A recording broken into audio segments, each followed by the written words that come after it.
नारद जी आए भारतवर्ष में सत्संग करने,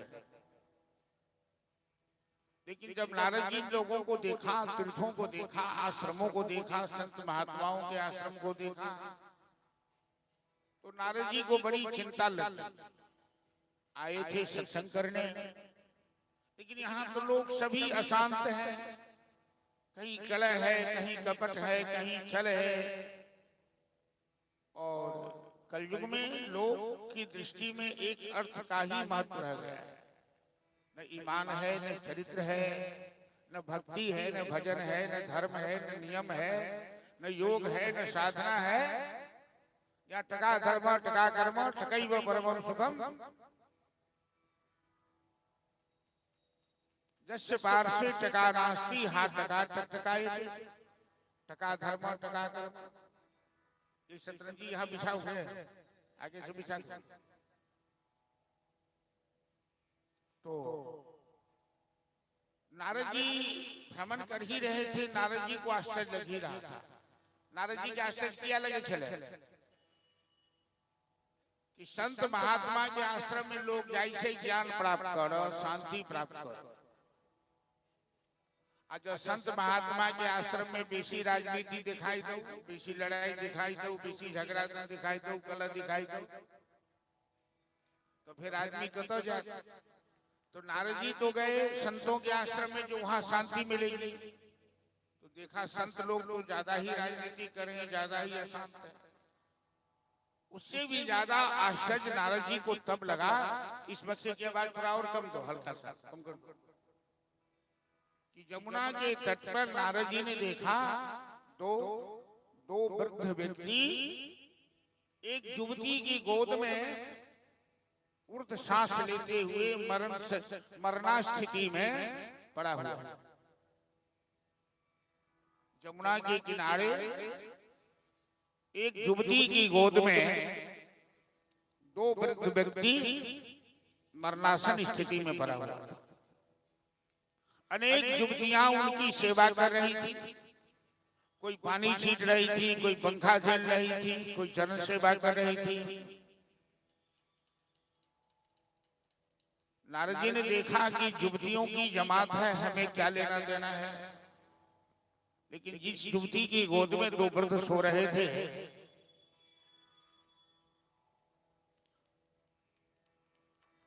हाँ उधर से दे दो, वो ठीक रहेगा, पीछे से मारना। युवती नारद जी को आवाज लगाती, भो भो साधो शरम तिष्ठ मम चिंतामपि नासे दर्शनम तव लोकस्य सर्वथा घरम परम। युवती चिल्लाकर आवाज देती है कि साधु बाबा जरा सुनिए सुनिए। अरे कहाँ नजर बचा के जा रहे हैं, मेरे पास आइए। यदा भाग्यम भवेत् भूरि भवतो दर्शनम तदा। जब मानव के जीवन में भाग्योदय होता है, पुण्योदय होता है, तो आप तुम कौन हो? काशितम कौ इमौ बालो। ये दोनों वृद्ध कौन है? हेलो हेलो हेलो, ये दोनों वृद्ध कौन है? तो युवती कहती है कि बाबा हम भक्ति दीक्षा इमौ में तनयौ मतो ज्ञान वैराग्य नामानो काल योगी न जर्जरो।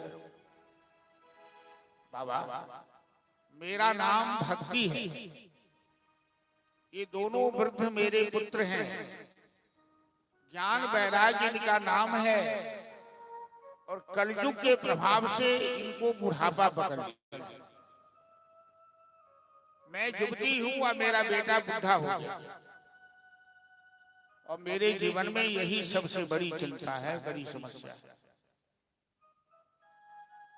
नारद जी को बड़ा आश्चर्य लगा कि माँ युवती है और बेटा वृद्ध हो गया। नारद जी तो बड़े ज्ञानी हैं, बड़े अनुभवी हैं।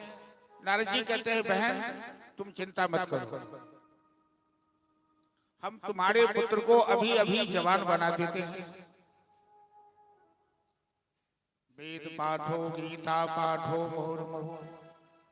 नारद जी उन दोनों वृद्ध को जवान बनाने के लिए वेद पाठ, गीता पाठ, रामायण पाठ सब कुछ करने लगे, लेकिन इसका कोई प्रभाव उन पर नहीं पड़ा। अंत में नारद जी ने तंत्र मंत्र का प्रयोग किया, वो भी काम नहीं किया, तो चुपचाप वहां से सर झुका के नारद जी चलते बने। कौन इस झंझट में पड़े, समस्या में पड़े। लेकिन संत महात्मा, संत उसे कहते हैं कि जो दूसरों के दुख से दुखी हो और दूसरों के सुख से सुखी हो। जो दूसरों के सुख से दुखी हो और दूसरों के दुख से सुखी हो, वो राक्षस होता है। नारद जी तो संत हैं। नारद जी ने युवती को देखा बहुत दुखी। ये सेवा करने वाली सभी नदियां हैं, गंगा, जमुना, सरस्वती, अलकनंदा, कृष्णा, कावेरी, ब्रह्मपुत्रा, ये सभी नदियां भक्ति महारानी की सेवा में लगी हुई है। लेकिन किन्हीं का उपचार, न नारद जी का उपचार, न इन नदियों का उपचार कोई काम नहीं कर पा रहा। तो नारद जी बड़े दुखी हुए। नारद जी वहां से चले, क्या करूं, कहां जाऊं, किसके पास जाऊं, किससे पूछूं, भक्ति महारानी का कष्ट कैसे दूर करूं। तो संत जब व्याकुल होते हैं तो भगवान मार्गदर्शन देते हैं। आकाशवाणी हुई, व्योमवाणी तदेवाभो मां ऋषिखितामिति। आकाशवाणी हुई, नारद जी चिंता मत करो, एतद अर्थी सुरर्षि तुम सत्कर्मम समाचार। चिंता मत करो, तुम चिंतन करो। तुम ज्ञान वैराग्य का बुढ़ापा दूर करना चाहते हो तो इसके लिए कोई सत्कर्म का आयोजन, सत्कर्म करो। तत्ते कर्म विधास्यन्ति साधवो संत भूषण। सत्कर्म ही समस्या का समाधान कर सकता है। नारद जी पड़ गए चक्कर में कि अभी तक तो वेद पाठ किया, गीता पाठ किया, रामायण पाठ किया। तो वेद, गीता, रामायण पाठ करना क्या सत्कर्म नहीं है? जब आदमी की बुद्धि चकरा जाए, बुद्धि भ्रमित हो जाए, निर्णय करने में सक्षम न हो, तो फिर संत की शरण में जाता है। और संत कोई न कोई रास्ता निकाल देते हैं समाधान के लिए। तो संयोग से विशालापुरी में नारद जी अवस्थित थे और ब्रह्मलोक से ब्रह्मा के अग्रज पुत्र जो हैं सनक सनंदन सनातन सनत कुमार सनकादि ऋषियों का आगमन हुआ। सनकादि ऋषि के छोटे भाई हैं नारद जी, सनकादि बड़े हैं, ये ब्रह्मा के मानस पुत्र हैं। सनकादि ऋषि ने देखा नारद जी को बड़ा चिंतित, कहा अरे कथम चिंता कुरो भवान। नारद तुम तो वीतराग सन्यासी हो, साधु हो, साधु के मन में चिंता तो नहीं होती है। साधु को संसार का विकार, संसार का दुख नहीं व्यापता है, तुम दुखी क्यों हो?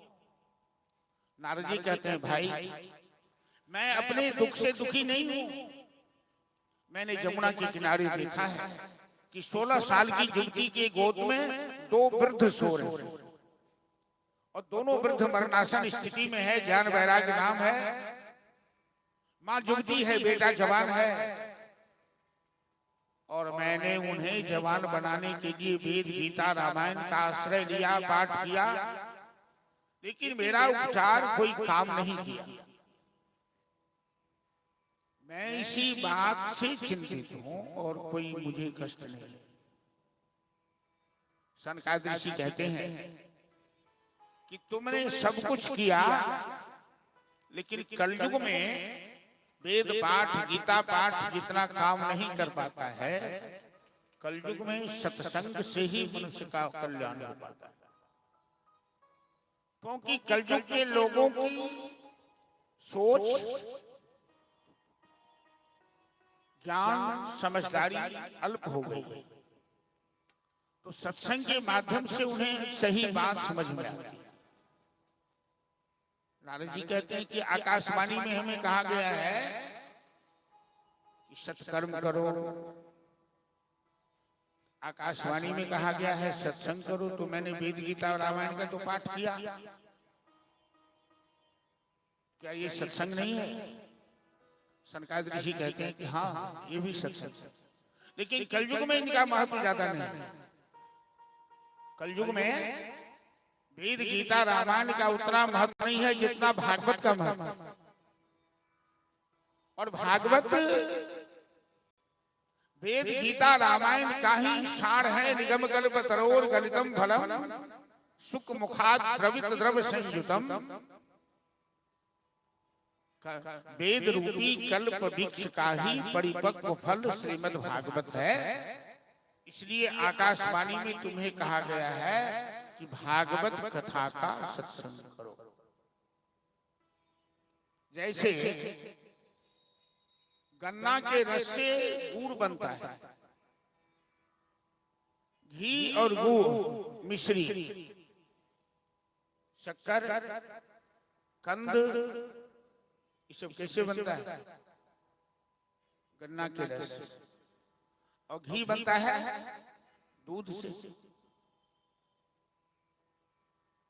तो गाय का दूध है, दूध से दही जमा, दही से मक्खन निकला, मक्खन से घी निकला। गन्ना का रस है, रस से गुड़ बना, उससे चीनी बनी, उससे मिश्री बनी। कोई कह सकता है कि बिना गन्ना के रस से मिश्री तैयार हो सकती है? बिना गाय के दूध से घी बन सकता है क्या? देसी घी नहीं बन सकता। लेकिन घी में और दही में अंतर है, दूध में अंतर है। घी दूध का सार है, मिश्री गन्ना के रस का सार है। इसी तरह वेद गीता रामायण के आधार पर ही भागवत ग्रंथ लिखा गया, लेकिन भागवत उसका सार, निष्कर्ष है, निचोड़ है। कलयुग में लोगों के पास सब कुछ कम है, आयु कम है, धैर्य कम है, सोचन शक्ति कमजोर है, बहुत प्रतीक्षा नहीं कर सकता। यहाँ तो सब कुछ मनुष्य चाहता है कि शॉर्टकट में हो जाए, संक्षिप्त में हो जाए। 18 पुराण, 4 वेद, महाभारत, बड़े बड़े ग्रंथ लाइब्रेरी में पड़े हुए हैं, सर रहा है, दीमक खा रही है, ग्रंथ पढ़ने वाला नहीं मिलेगा। अब तो मोबाइल से लोग टिप टप करके निकाल देता है सब कुछ, किताब कोई पढ़ता ही नहीं। ऐसी हालात में इतने बड़े बड़े ग्रंथ का अध्ययन कौन करेगा? इसीलिए व्यास भगवान कलयुग की कठिनाई को देखते हुए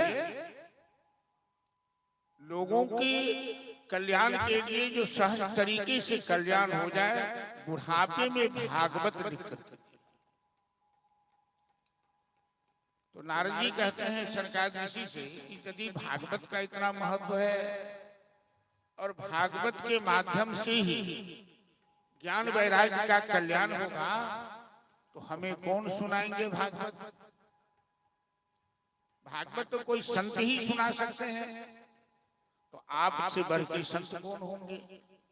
तो नारद जी ने सनकादिक मुनि को आग्रह किया और सनकादिक मुनि आए हरिद्वार में, आनंद वन में, गंगा के किनारे, जहाँ पुण्य पवित्र पावन स्थल है, भागीरथी गंगा के तट पर। नारद जी जजमान बने। किसी यज्ञ में एक कम से कम एक जजमान होना चाहिए, तो नारद जी जजमान बने और सनकादिक ऋषि वक्ता बने, भृगु ऋषि प्रचारक बने। भागवत की कथा बिना प्रचार प्रसार के नहीं होनी चाहिए। सनकादिक ऋषि व्यास बनकर कथा सुनाने लगे श्रीमद् भागवत की। तो कहते हैं नारद जी से कि नारद, श्रीमद् भागवत की कथा ऐसी निर्मल पावन कथा है जो श्रवण करने से केवल मनुष्य का ही नहीं, प्रेत आत्माओं का भी उद्धार हो जाता है। जिनके वंश पर पितर का दोष लगा हो, पितर का दोष कैसे हम समझेंगे कि पितर का दोष लगा है हमारे वंश पर, हमारे खानदान पर?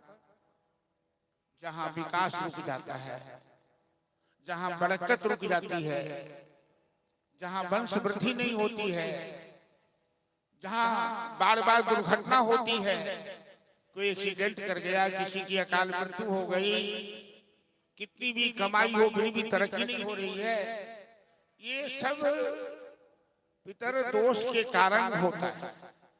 किसी के वंश पर यदि पितर दोष लगा हो तो ये घटनाएं घटती है।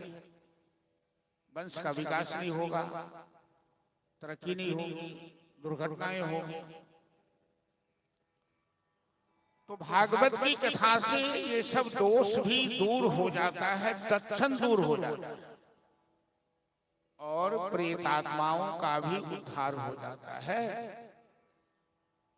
तो नारद जी के आग्रह पर सनकादिक ऋषि कहते हैं कि नारद, एक आत्मदेव नाम के ब्राह्मण थे अनुपम गांव में,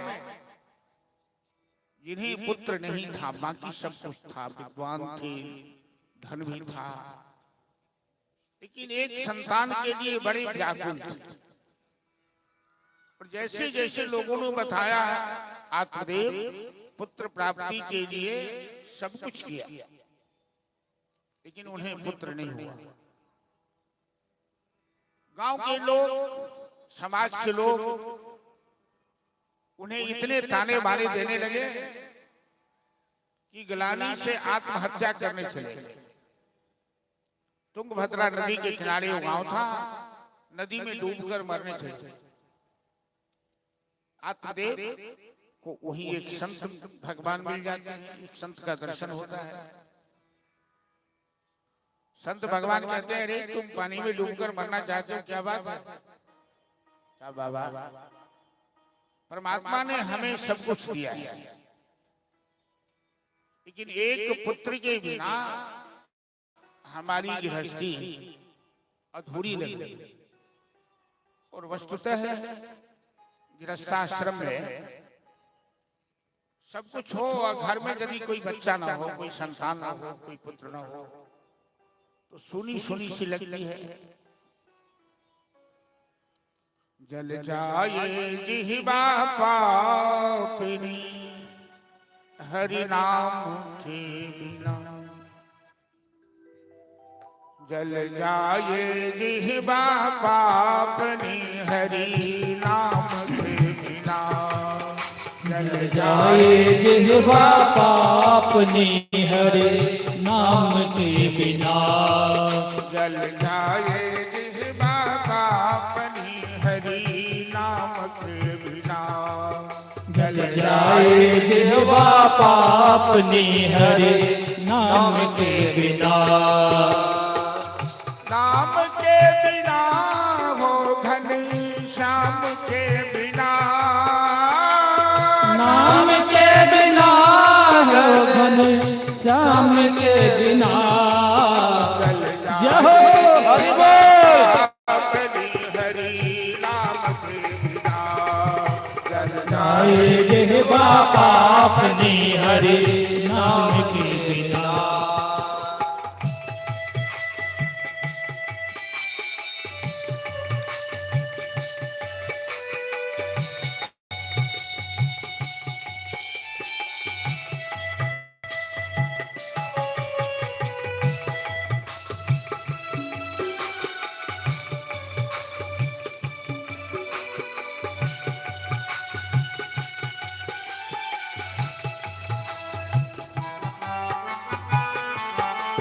जय हो, ताली बजाते हुए सभी।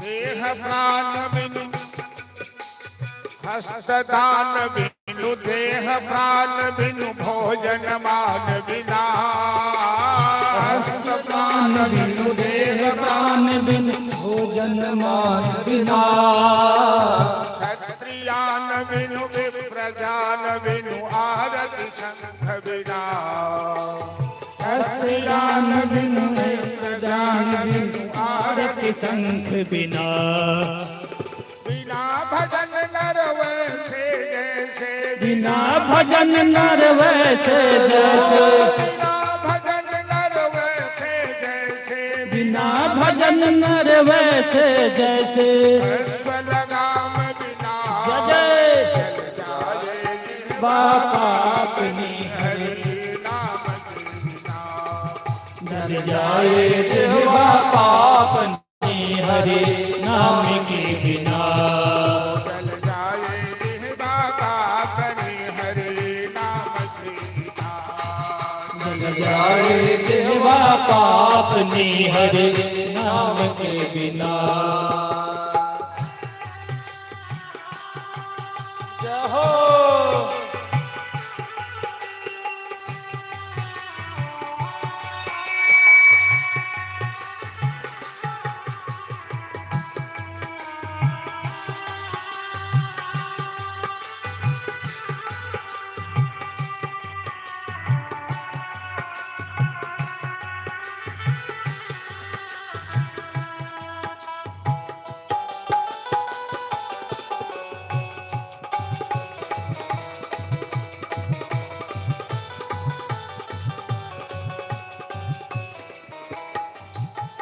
हस्ति दंत बिनु पक्षी पंख बिनु बिच्छू डंक बिना हस्ति दंत बिनु बिच्छू डंक बिनु पक्षी पंख बिना हस्ति दंत बिनु पक्षी पंख बिनु बिच्छू डंक बिना हस्ति दंत बिनु पक्षी पंख बिनु बिच्छू डंक बिना प्रिया कंक बिनु मठ महंत बिनु घर संसार बिना प्रिया कंत बिनु मठ महंत बिनु घर संसार बिना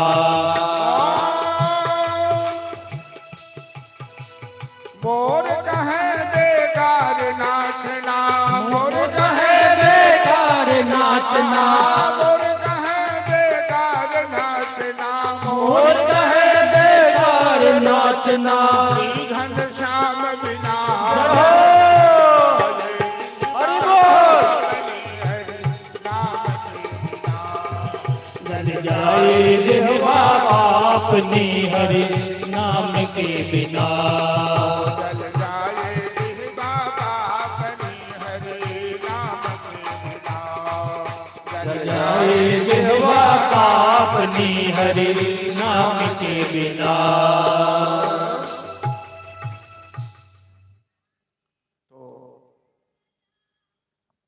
संत भगवान तुंगभद्रा नदी के किनारे आत्मदेव को मिले और संत ने पूछा कि तुम डूबकर मरना क्यों चाहते हो? तो आत्मदेव ने कहा कि परमात्मा ने हमें सब कुछ दिया लेकिन एक संतान नहीं दी और संतान के बिना घर सोना लगता है, गृहस्थी सूनी लगती है। संत भगवान ने कहा तो परमात्मा ने सब कुछ दिया एक संतान नहीं दिया तो क्या बिगड़ गया? अच्छा काम करो, संतों की सेवा करो, ठाकुर की सेवा करो, परमार्थ करो। आत्मदेव ने तर्क दिया कि भव सागर से बेड़ा कैसे पार होगा बिना संतान के? संतान श्राद्ध करता है, पिंड देता है, पिंडदान देता है, तभी बेड़ा पार होता है। तो संत भगवान कहते हैं यदि संतान नालायक हो जाए तो संतान डकैत हो जाए, जुआरी हो जाए, शराबी हो जाए, तो क्या ऐसी संतान से उद्धार संभव है? इसलिए तुम्हें किसी ने गलत कह दिया है कि संतान से ही उद्धार होगा। प्रत्येक इंसान का उद्धार अपने कर्तव्य के द्वारा होता है। अच्छा कर्म करो। लेकिन आत्मदेव कहने लगा कि बाबा तुम नहीं समझोगे, गृहस्थियों के जीवन में संतान से क्या सुख मिलता है। संतान जब गोद में खेलती है, पप्पा पप्पा कहता है, दादा दादा कहता है, दादी दादी, नानी नानी कहती है, तो कितना सुख मिलता है। दूसरी बात कि मैं कैसा पापी हूं। आत्मदेव के जीवन में जो कष्ट था, एक संत से कह रहे हैं कि मैं कैसा पापी हूं कि यदि मैं गाय पालता हूं तो गाय बांझ हो जाती है, गाय दूध नहीं देती। यदि मैं पेड़ लगाता हूं तो पेड़ में फल नहीं होता है, और मैं फल लाके घर में रखता हूं तो फल सड़ जाता है। लोग हमें ताने बाने देते हैं, कैसा पापी है, देखो इसके खूंटा पर गाय भी दूध नहीं देती, इसके पेड़ में फल नहीं लगता है। मैं इसीलिए इस कलंक से बचना चाहता हूं। यदि तुम आशीर्वाद दे सकते हो तो दो कि हमें एक पुत्र हो जाए। हमारे साथ जो लगा हुआ है निपुत्र शब्द, ये मैं नहीं सुन सकता। और यदि तुम ऐसा नहीं कर पाओगे तो हम तेरे सामने ही आत्महत्या कर लेंगे, मर जाएंगे। संत भगवान ने सोचा कि मेरे सामने मरेगा, ये अच्छी बात नहीं है। तो झोली में से एक फल निकाल कर दिया, कहा लो अपनी पत्नी को खिला दो, गर्भवती होगी, एक लड़का होगा। कभी कभी मनुष्य अपने भाग्य के लकीर को बदलना चाहता है, तो भाग्य के लकीर को आप बदलने का प्रयास तो करो, लेकिन परमात्मा की कृपा होगी तभी बदलेगी। और यदि हठ योग करोगे, जबरदस्ती करोगे, तो उससे जीवन में और भी ज्यादा कष्ट बढ़ेगा। क्योंकि भगवान का जो संविधान है, भगवान की बनाई हुई दुनिया अपने हिसाब से चलती है, उसे स्वीकारना होगा। आत्मदेव ने जिद किया, महात्मा ने फल दिया, लेकिन पत्नी ऐसी कुलक्षणा है, जब उसे पुत्र नहीं है, संतान नहीं है, उसके पति को चिंता है कि हमें एक पुत्र हो जाए, तो श्रद्धा के साथ उस फल को खा लेना चाहिए। उसका नाम धुंधली है। वो अपनी बहन से पूछने चली गई, उसी गांव में एक सगी बहन रहती थी। बहन का संस्कार भी मंद ही था। बहन ने मना कर दिया, ये फल मत खाना, बच्चों को गर्भ में धारण करना, बच्चों को जन्म देना, बच्चों का लालन पालन करना, ये कोई साधारण बात नहीं है, बड़ी कठिन बात। बात तो सही है। एक माँ एक बच्चे को जन्म देने में, अब बच्चे को बड़ा करने में कितना कष्ट उठाती है, वो माँ ही समझती है, दूसरा नहीं समझता। माँ का कष्ट माँ के अलावा कोई समझ ही नहीं सकता।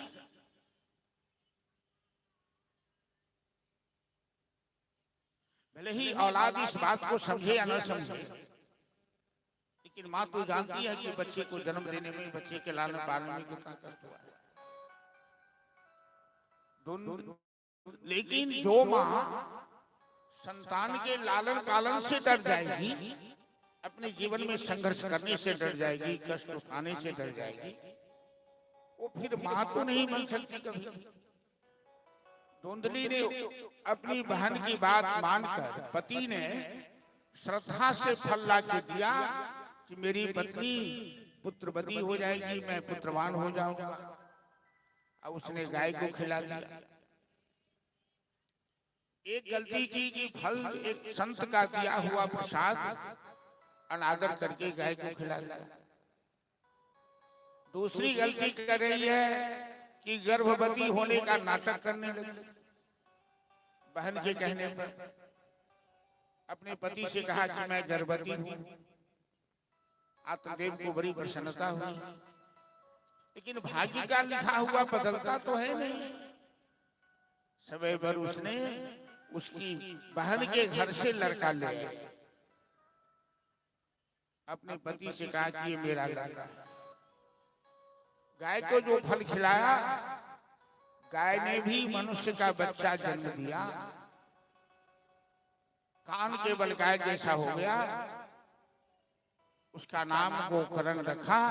और बहन के घर से जो फल लाई, पुत्र लाई, उसका नाम रखा धुंधकारी।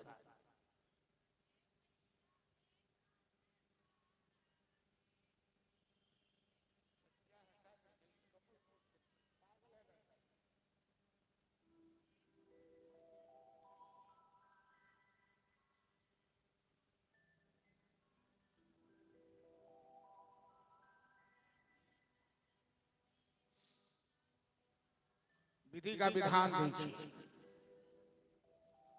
आत्मदेव ने तो प्रयास किया कि मेरे घर में संतान हो जाए।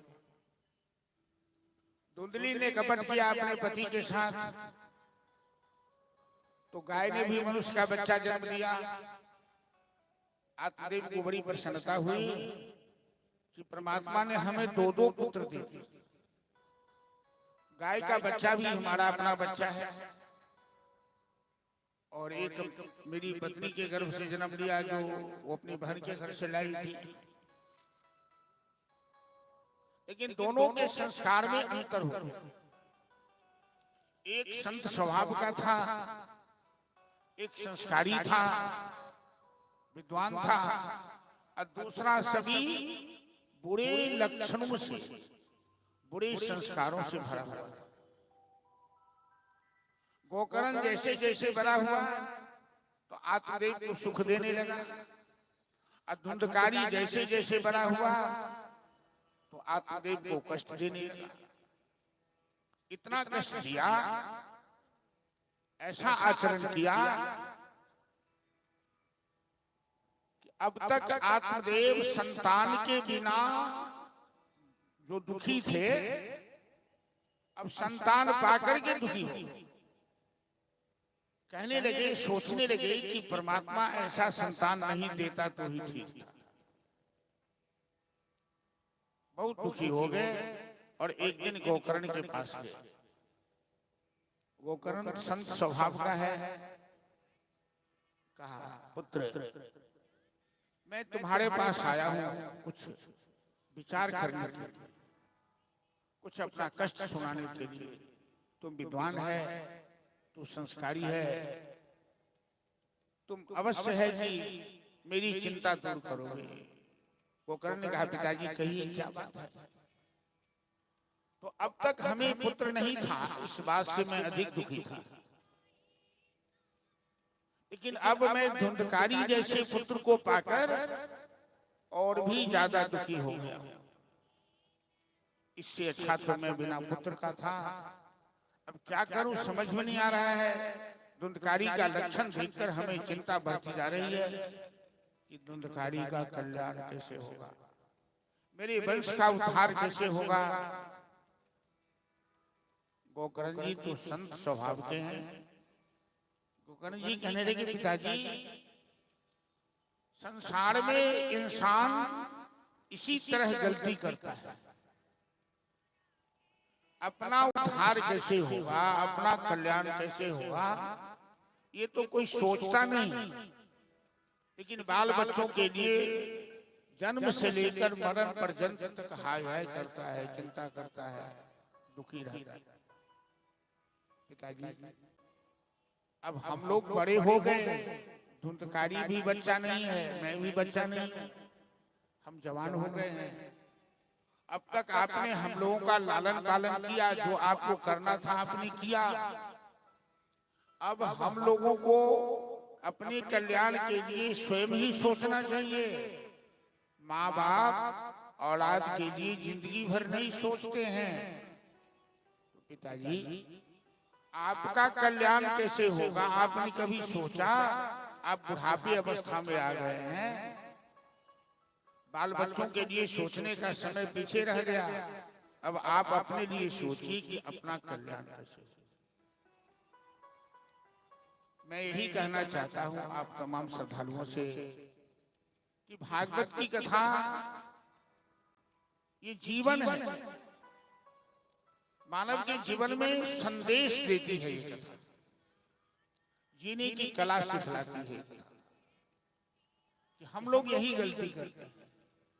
हम हाँ सबकी करै छियै, बाल बच्चा लेल बड़ चिंता करै छियै और अपन कल्याण केना है तै लेल चिंता नहीं करै छियै। बाल बच्चा की चिंता कते तक करबै, जखन वो बच्चा छै तब तक ओकरा लालन पालन कर दियौ, जखन वो जवान भ गेलै अपना पैर पर ठाढ़ भेलै ओई के बाद माता पिता के अपन चिंता करबाक चाहिए, अपना लेल सोचबाक चाहिए। जिंदगी भर जब बाले बच्चा लेल सोचबै तो अपन कल्याण केना है। जे 84 लाख जोड़ी में भगवान कुत्ता बिल्ली गधा सुगर कुकुर नहीं बनाकर मनुष्य बनाकर पठौला है जे किछु एहन काज करू जैसे कल्याण हो जाए। तो से तो छोड़ दिए ना।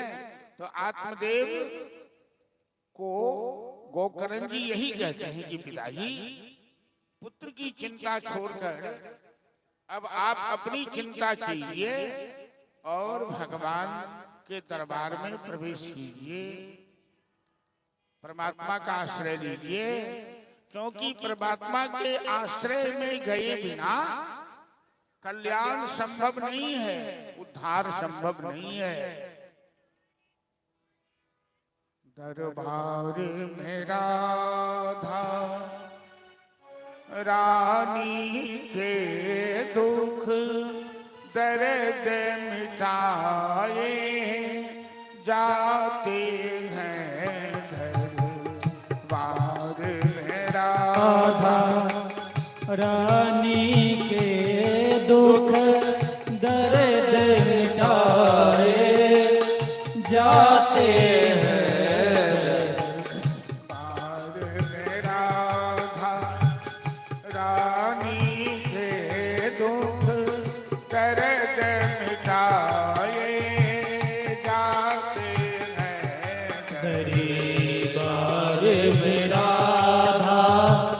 रानी के दुख दर्द मिटाए जाते हैं। यहाँ के सताए लोग यहाँ सीने से लगाए जाते हैं। दुनिया के सताए लोग यहाँ से नेस लगाए जाते हैं। बार मेरा था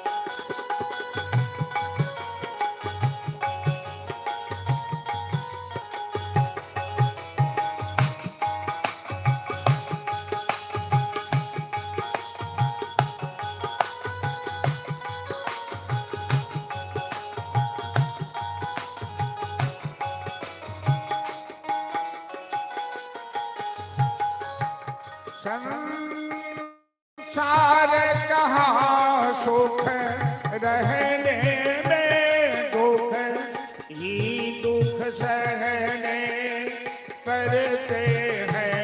संसार कहाँ सुख रहने में दुख ही दुख सहने पड़ते हैं। सच्ची बात है कि संसार में कोई सुखी नहीं है। जब विचार करके देखिएगा तो बुढ़ापा का डर है, मृत्यु का डर है, कहीं बहू बदमाश आ गई तो सास को सताती है, कहीं बेटा नालायक हो गया तो माँ को सताता है। इस तरह है किसी न किसी प्रकार से संसार में कष्ट ही कष्ट है।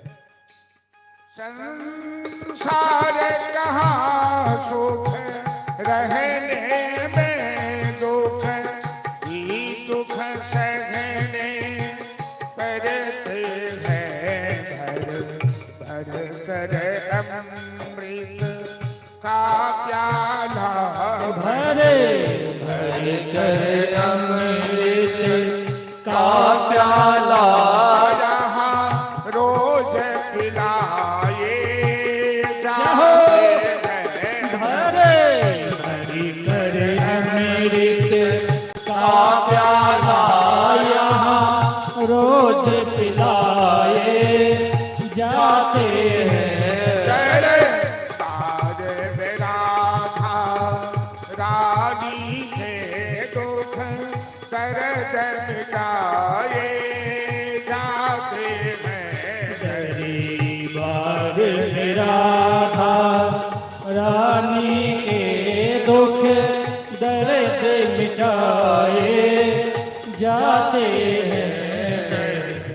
बारे मेरा था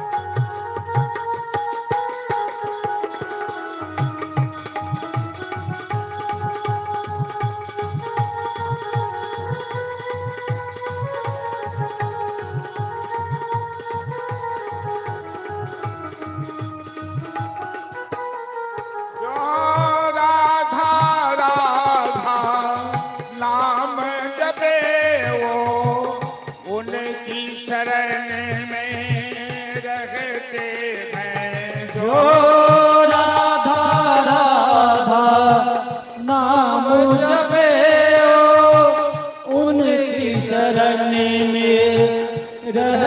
हैं। करती है कृपा वृष भानु ललित करती है कृपा वृष भानु ललित लो में बुलाए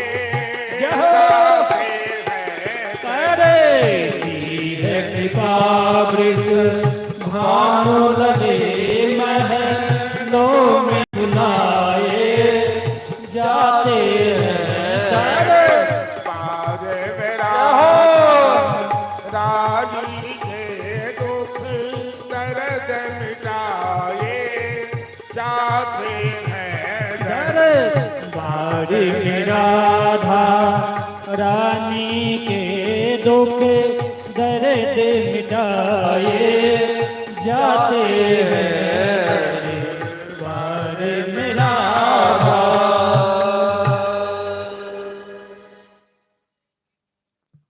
दुनिया को कितना भी अपनाइएगा और अपना कहिएगा, लगता है कि अपना है नहीं। सुरनर मुनि सबकी यह रीति स्वार्थ लाग करें सबकी। संसार का प्रेम जत किंचित है वो स्वार्थ लेकर ही है। समय आएगा तो पता लग जाएगा।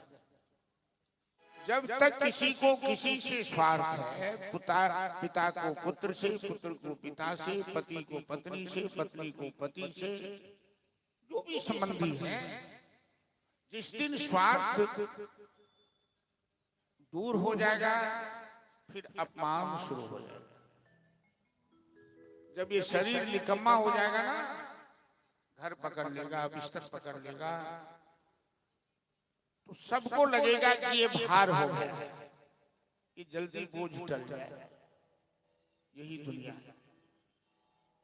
इसलिए जो भगवान की शरण में रहते हैं, चाहे दुनिया उसे कितनी भी ठोकर मारती हो, भगवान उसे अपने पलकों पे बैठा लेते, अपने महलों में बुला लेते, उसका आदर बढ़ जाता है। उसका सम्मान बढ़ जाता है। मैं ये नहीं कहता हूं कि दुनिया बेकार है, दुनिया के रिश्ते नाते बेकार हैं। बेकार तो कुछ भी नहीं है। यदि बेकार होता तो भगवान बनाते क्यों? भगवान इतने बड़े बुर्बक थोड़े हैं। तो अनंत कोटि ब्रह्मांड के नायक हैं। ऐसी एक भी चीज नहीं बनाए हैं जो बेकार हो।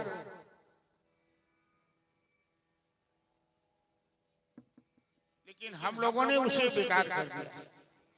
हम लोग समझदारी की ना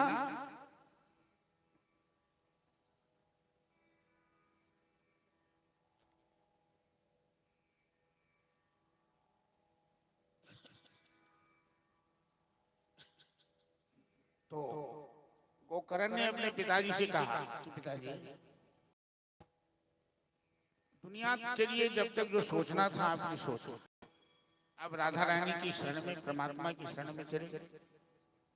अब गोकर्ण का क्या होगा, धुंधकारी का क्या होगा, भगवान को छोड़ दीजिए।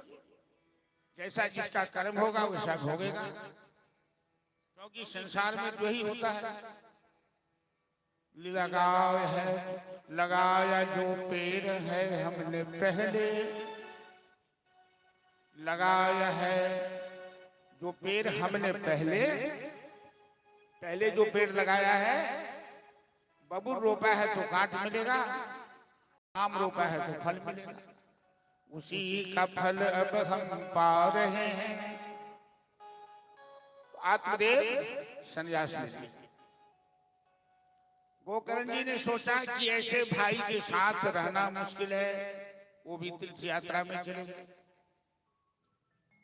अब धुंधकारी को लगा कि बड़ा अच्छा हुआ पिताजी चले गए, चला गया। एक बुढ़िया माँ है, तो माँ जब जब कहती है बेटा ये गलत काम मत करो, दारू मत पियो। दारू विचित्र चीज है। दारू पीकर मनुष्य होश हवास खो देता है। न माँ बाप की इज्जत करता, न समाज की इज्जत करता, न अपने से बड़ों की इज्जत करता। 2 पैक चढ़ा लिया, सब कुछ भूल जाता है।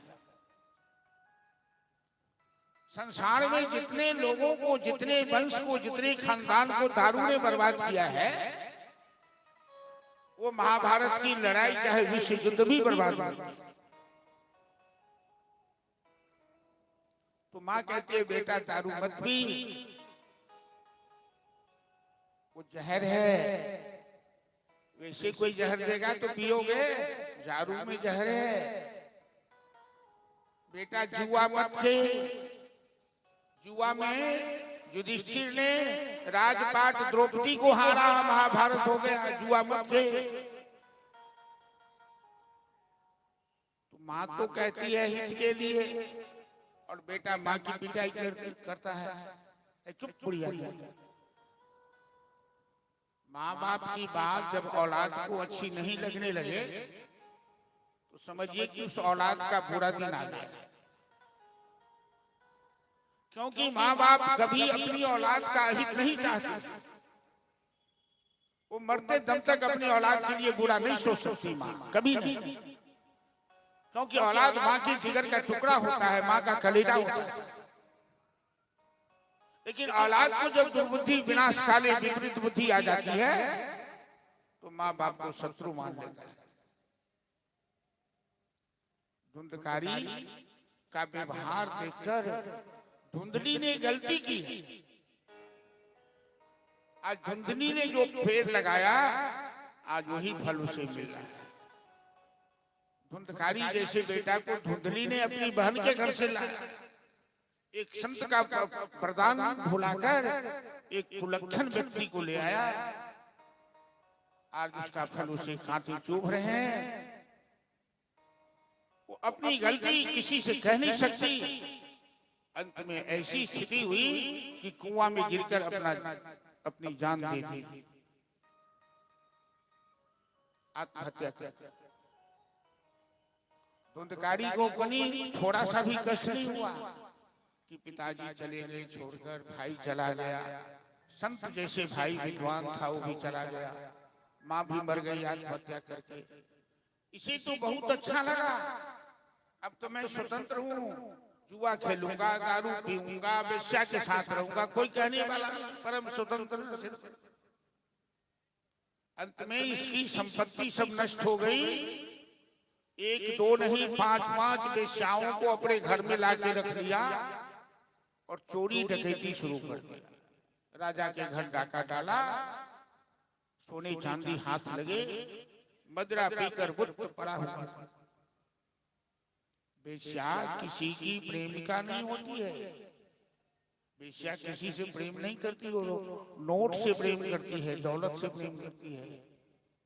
इन वेश्याओं ने देखा कि धुंधकारी के पास तो कुछ बचा नहीं, तो ठूठ बेर हो गया,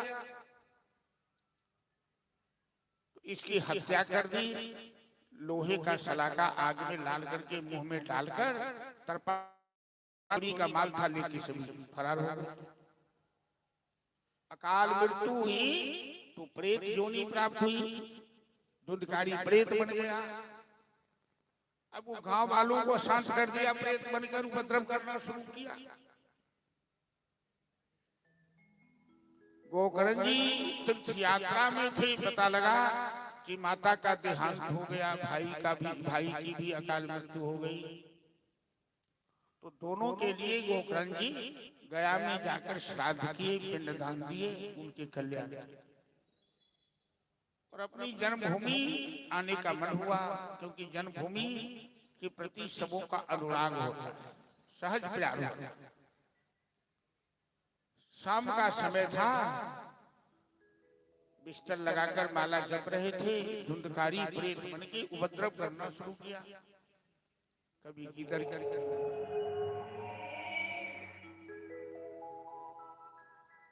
कभी गीदड़ की आवाज, कभी कुत्ते की आवाज, कभी सांड भैंसे की आवाज।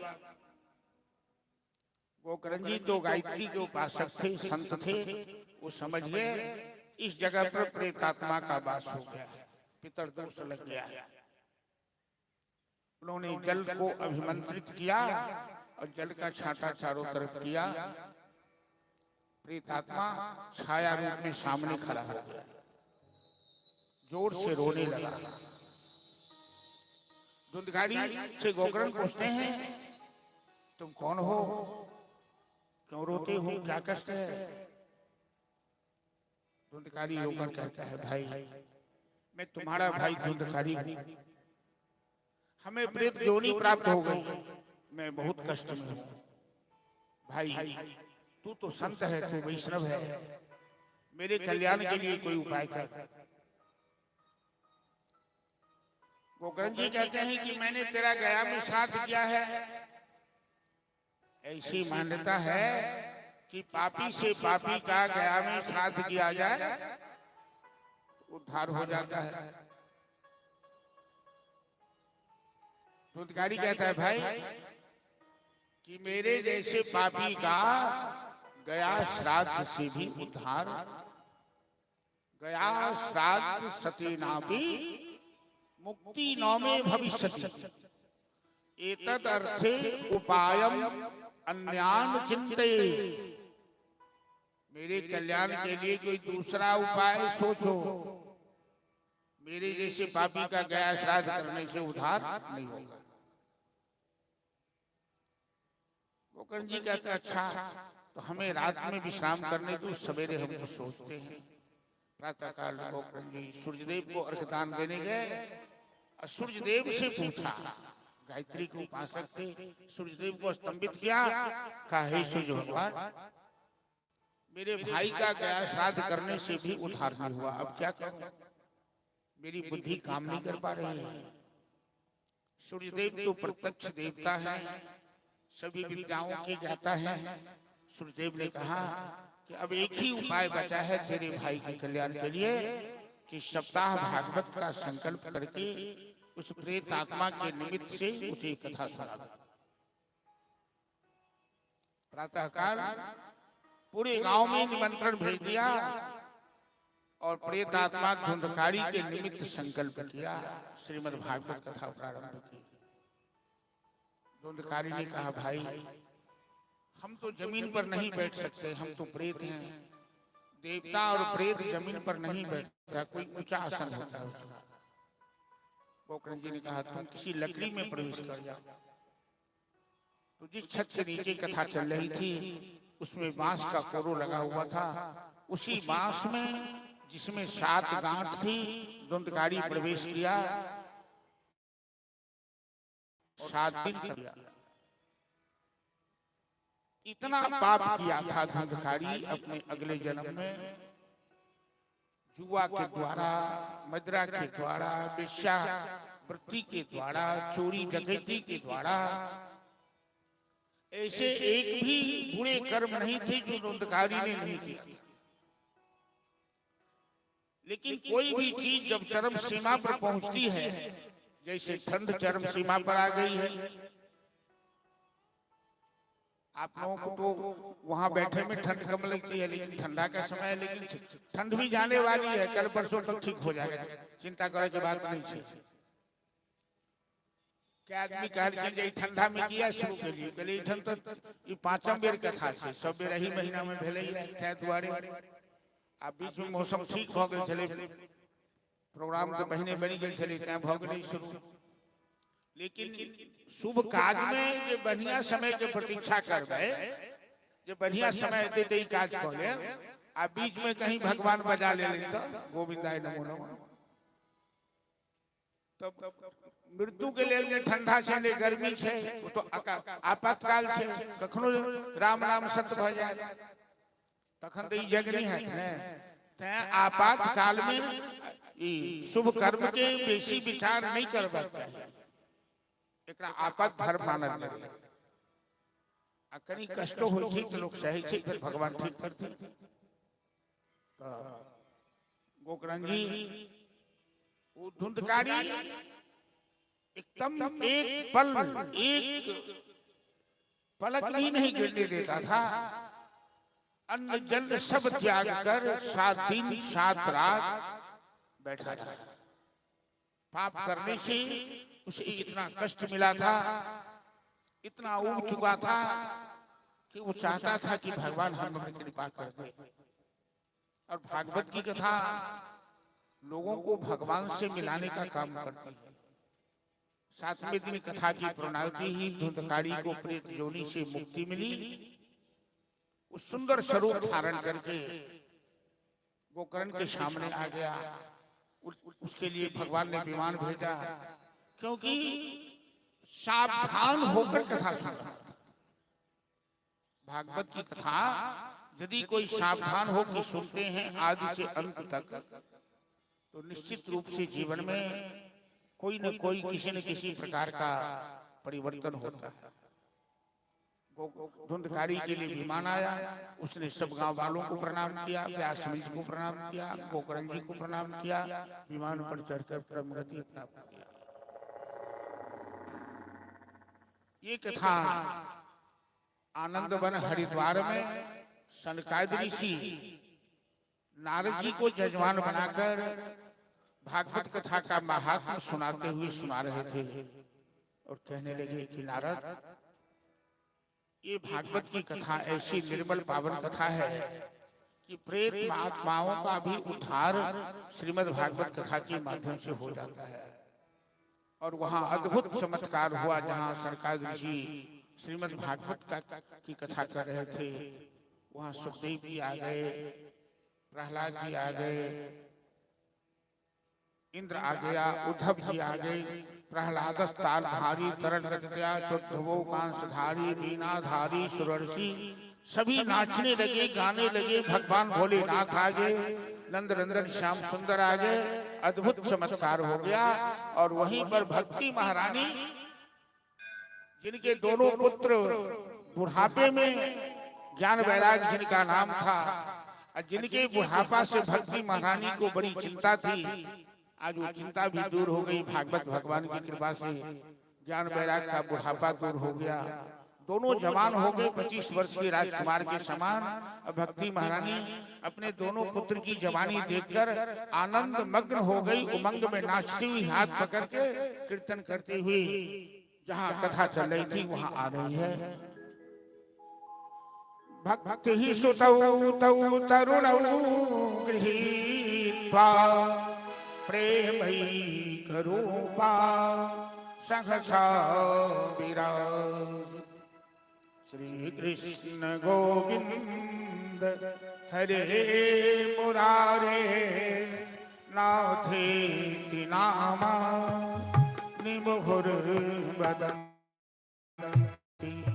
श्री कृष्ण गोविंद हरे मुरारी हे नाथ नारायण वासुदेव।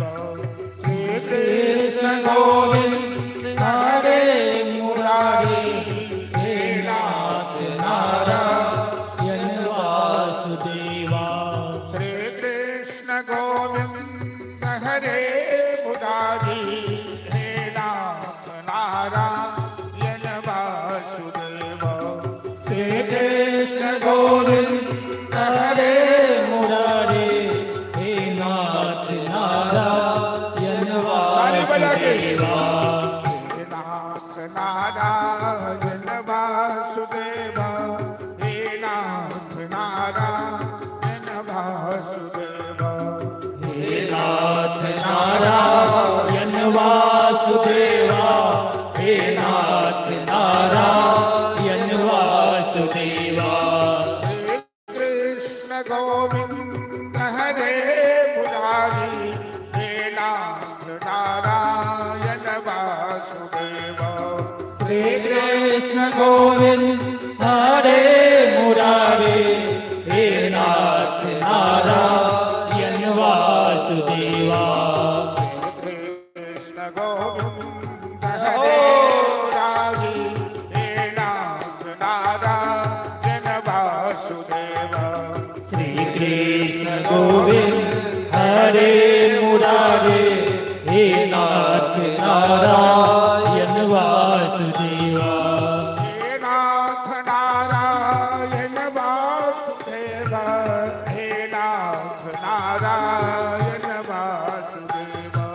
हे नाथ नारायण वासुदेवा। हे नाथ नारायण वासुदेवा। जय हो।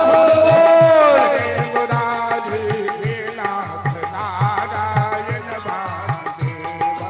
श्री कृष्ण गोविंद हरे मुरारी हे नाथ नारायण वासुदेवा।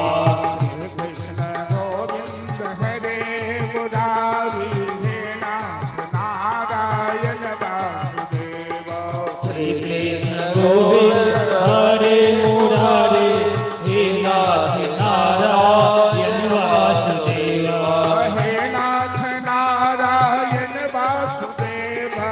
हे नाथ नारायण वासुदेवा। हे नाथ नारायण वासुदेवा। हे नाथ नारायण वासुदेवा। बोलो जय वे। हरे मुरारी हे नाथ नारायण वासुदेवा। श्री कृष्ण गोविंद हरे मुरारी हे नाथ नारायण वासुदेवा। कृष्ण गोविंद हरे मुरारी हे नाथ नारायण वासुदेवा। श्री कृष्ण गोविंद हरे मुरारी हे नाथ नारायण वासुदेवा। जय जय श्री राधे श्याम। सत्संग की महिमा इसीलिए सबसे अधिक है। 2 मिनट के लिए भी यदि ऐसा भाव पैदा हो गया दिल में और भगवान का नाम लेते हुए आंख से आंसू आ गए तो समझिए भवसागर से मेरा पार हो। और सत्संग में ऐसा प्रसंग चलता रहता है कि कभी कभी भगवान की नामामृत की अमृतमयी धारा बहती है, लोग भाव विभोर हो जाते हैं और परमात्मा से दिल का तार मिल जाता है, भवसागर से मिल जाता है। श्रीमद् भागवत कथा का महात्मा सनकादि मुनि नारद जी से सुनाए। भागवत एक महापुराण का नाम है जिसमें 18,000 श्लोक हैं, जिसमें 318 अध्याय हैं, 12 स्कंद है, और इसे लिखने वाले व्यास जी हैं। और व्यास जी ने श्रीमद् भागवत की रचना कर सबसे पहले अपने पुत्र, जो शिव के अवतार, महादेव के अवतार सुखदेव जी हैं, उन्हें ज्ञान दिया। आज वो भागवत संसार का कल्याण कर रहा है, जो दुनिया का मारा दारिद्र्य दुख जड़दाहितानाम माया पिशाची परिमर्दितानाम संसार सिंधु परितादितानाम, जो दरिद्रा का मारा हो, संसार के दुख से दुखी हो, दुनिया का सताया हो, यदि भागवत की शरण में आ गया उसका कल्याण निश्चित होता है। व्यास जी बुढ़ापे में नारद जी के साथ सत्संग करते हैं, और नारद जी व्यास जी को अपने पूर्व जन्म की कथा सुनाते हुए मात्र 4 श्लोक, जिसे चतुर श्लोकी भागवत कहा गया है, सूत्र रूप में 4 श्लोक में भागवत की कथा सुनाते हैं। नारद जी व्यास जी को सुनाते हैं। अहमेवा समेवाग्रे नान्यद सत असत परम पश्चादहम यदि तच्च जोग शिष्येत सोऽस्म्यहम् ऋते अर्थम प्रतीयते नौ प्रतीयेत चात्मनि तद विद्यामात्मनो मायां यथा भासु यथा तमः यथा महान्ति भूतानि भूते जुत्सावजेष्वन् प्रविष्टानि प्रविष्टानि तथा तेष्वन् तेष्म्यहम् एतावदेव जिज्ञासं तत्त्व जिज्ञासमात्मनः अन्वये व्यतिरेकाभ्याम यत्सात् सर्वत्र सर्वत्र। इसे चतुरश्लोकी भागवत कहा गया है, जो सूत्र के रूप में नारद जी ने व्यास जी को उपदेश किया, और समस्त रचनाओं के पश्चात बुढ़ापे में व्यास जी ने भागवत जैसा एक अनमोल ग्रंथ लिखकर समाज के कल्याण के लिए, कलयुग के लोगों के कल्याण के लिए प्रस्तुत किया। और स्वयं महादेव का ध्यान कर महादेव पुत्र के रूप में आए सुखदेव जी के रूप में, जो 16 साल मां के गर्भ में ही रहे। 16 साल के बाद सुखदेव जी मां के गर्भ से प्रकट होते हैं और जंगल का रास्ता पकड़ते। फिर सुखदेव जी को ज्ञान होता तो कहते हैं भागवत की महिमा जानने के लिए, और पिताजी से भागवत का अध्ययन कर संसार का कल्याण करते। ये भागवत का संक्षिप्त परिचय हुआ। महाभारत की अंतिम घटना से भूमिका के रूप में भागवत की कथा प्रारंभ होती है। महाभारत की लड़ाई हुई, कौरव जो अधर्म का प्रतीक था उसकी हार हुई, पांडव जो धर्म के प्रतीक थे उनकी जीत हुई। युधिष्ठिर सम्राट बने, कुंती राजमाता बनी, द्रौपदी महारानी बनी। लेकिन कभी कभी हम लोगों को ऐसा भी सोचना चाहिए कि हमारे जीवन में यदि किसी प्रकार का कष्ट होता है या परमात्मा कष्ट देते हैं, उसमें हमारा हित छिपा हुआ होगा। कष्ट के माध्यम से भगवान हमेशा लोगों को दुख ही नहीं देना चाहते हैं। पांडव के जीवन में बहुत कष्ट हुआ, बहुत बड़ा संघर्ष हुआ। वर्षों तक वन में घूम घूम बाधा विघ्नों को चूम चूम नस नस में तेज प्रवाह लिए, कुछ और नया उत्साह लिए पांडव हस्तिनापुर आए। पांडव लौट के घर में आए, विघ्न बाधाओं को झेलते हुए, और अब राजा बने हैं। परमात्मा के करीब थे, भगवान से जुड़े हुए थे। लेकिन राजा बनने के बाद मानव के जीवन में एक स्वभाव होता है, परमात्मा को दुख में ही याद करता है, अधिक सुख दे देते हैं भगवान। इसीलिए संत महात्मा जीवन में सुख नहीं चाहते, महल अटाली नहीं चाहते। जब सुदामा जी द्वारकाधीश से मिलने गए तो द्वारकाधीश ने 2 मुट्ठी चावल खाई और 2 लोग की संपत्ति सुदामा को दे दिया। जब सुदामा लौट के आए, अब महल अटाली देखा तो सुदामा को बड़ा आश्चर्य लगा और सुदामा ने अपने बाल बच्चों को समझा दिया, ये महल अटाली भगवान की है, तुम्हारे नहीं है। तुम इसके सेवक हो, मालिक नहीं हो, इसलिए इसका उपयोग करना, जीवन में दुरुपयोग मत करना। शिक्षा देकर सुदामा जी चले गए भजन करने, झोपड़ी में रहने। सुदामा जी कभी महल अटाली में नहीं रुके। जो संत होते हैं, जो परमात्मा के भक्त होते हैं, वो जीवन में ज्यादा ऐसा आराम नहीं चाहते, क्योंकि ऐसा आराम भक्ति का बाधक होता है। तो आज पांडव राजा बने और भगवान की बड़ी कृपा है पांडवों पर, तो भगवान जानबूझकर पांडवों को जीवन में फिर दुख देना चाहते हैं और ऐसी योजना बनाए कि सारे पांडवों को लेकर चले गए गंगा स्नान कराने के लिए। मात्र द्रौपदी के 5 बालक जो अभी छोटे छोटे थे, वो सो रहा था और सभी चले गंगा स्नान करने। इसी बीच में अश्वत्थामा पांडवों को मारने के ख्याल से पांडव के शिविर में आया।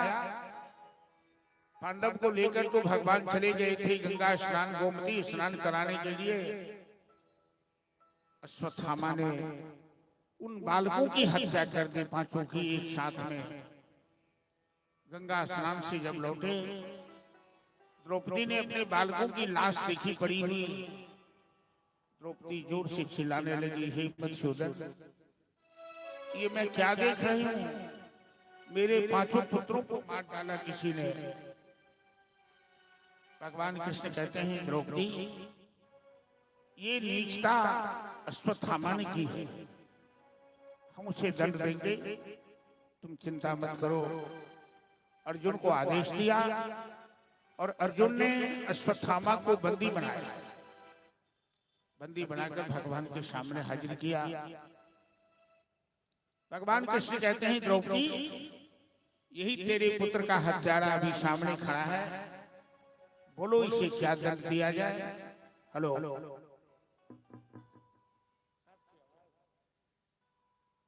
इसे क्या दंड दिया जाए? महाभारत में द्रौपदी ऐसी एक नारी है जिनके 5 पति हैं, पांचाली कहलाती है, और 5 पति रहते हुए भी द्रौपदी पतिव्रता है। सवेरे सवेरे जगकर लोग 5 कन्याओं का नाम लेता है, उसमें द्रौपदी का भी नाम आता है। इसका एक अलग इतिहास है। द्रौपदी भगवान से बहुत प्यार करती थी। द्रौपदी अपने जीवन में भगवान को कभी भूलती नहीं थी।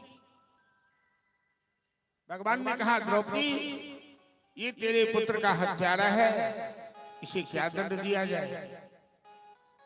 द्रौपदी कितनी महान है, अपने पुत्र का शोक भूल गई, पुत्र का दुख भूल गई और कहती है, प्रभु, मेरे पुत्र तो मर गए, अब जीवित होने वाले नहीं हैं, इन्हें दंड देकर हमें क्या मिलेगा? ये ब्राह्मण है, ये गुरु के पुत्र हैं और इनकी माँ विधवा है, इनकी माँ का एक ही सहारा एक बेटा है, हमें इन्हें दंड नहीं देना है, प्रभु इन्हें छोड़ दीजिए।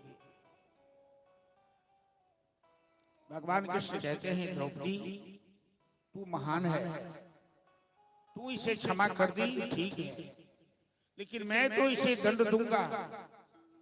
यदि मैं ऐसे नीच को दंड नहीं दूंगा तो समाज में अपराध बढ़ेगा। मैं इसे मृत्यु दंड नहीं दूंगा, लेकिन ऐसा दंड दूंगा ये किसी को मुंह दिखाने लायक नहीं रह जाएगा। और ऐसा शास्त्र में कहा गया है कि संभावित साकृति मरणाद अतिरुचि। सम्मानित व्यक्ति को अपमानित करके छोड़ दिया जाए तो मृत्यु से बढ़ के दंड माना गया। अश्वत्थामा का सर मुड़वा दिया, उसके सर पे जो जन्मजात मणि थी मणि उतरवा लिया, छोड़ दिया। अश्वत्थामा समाज में किसी को मुंह दिखाने लायक नहीं रह गया, टकला होकर और भी प्रतिशोध की आग में जलने लगा। अश्वत्थामा को मालूम था कि अभिमन्यु की पत्नी उत्तरा गर्भवती है और उसके गर्भ में बालक पल रहा है। वो उसे भी मारना चाहता है जिससे पांडव का वंश नाश हो जाए, लेकिन जाको राखे साया मार सके न कोई। उत्तरा के गर्भ पर अश्वत्थामा ने पुनः ब्रह्मास्त्र का प्रयोग किया और उत्तरा उस ब्रह्मास्त्र के तेज को सहन नहीं कर पाई। उत्तरा जोर से चिल्लाने लगी, कृष्ण कृष्ण महाबाहो, तुम नाथ गोकुल प्रभो, तात्म अर्हत देवान कुपिताद भक्त वत्सल। हे महाबाहो, हे भक्त वत्सल, मुझे अपने प्राण का भय नहीं है। मेरे गर्भ में जो बच्चा पल रहा है मैं इसी के लिए जीता हूं, वरना अपने पति के साथ चिता में जलकर मैं सती हो गई हूं। हे प्रभु, आप मेरे गर्भ के बालक की रक्षा कीजिए, रक्षा कीजिए प्रभु। 88,000 ऋषि शौनकाद ऋषि को सूत जी श्रीमद् भागवत कथा की भूमिका सुनाते हुए इन ऋषियों ने पूछा कि गुरुदेव, उत्तरा तो युवती थी, दुल्हन थी, उसके अंदर ये संस्कार कहां से आया कि अपने ससुर का आश्रय छोड़ दिया?